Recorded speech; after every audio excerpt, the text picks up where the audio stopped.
крутые люди. Сегодня Казань с рабочим визитом посетил один из самых популярных артистов современного театра и кино – Сергей Безруков.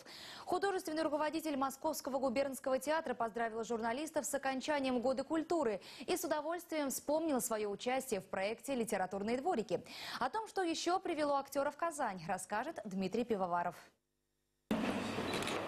Актер, считающий Казань знаковым городом в своей жизни, сегодня признался, что выполняет просьбы своих поклонников и везет в наш город свое последнее детище – Московский губернский театр с 4 спектаклями для детей и взрослых. Гастроли театра пройдут в феврале при поддержке президента Рустама Минниханова и мэрии Казани. Безруков особо подчеркивает и кредо своего театра – он для всех. Когда придумал название Московский губернский театр, конечно, хотел именно такого классического направления.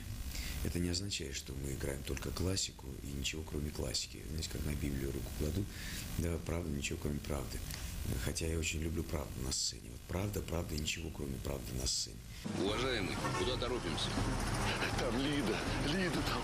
Лида! Документики имеются? Да, Лида там, Лиденька! Театру 11 месяцев, но за столь молодой срок он успел сделать многое. И съездить на гастроли, и получить признание зрителей. Сам худрук был очарован одним комплиментом, когда театр сравнили с Венской оперой.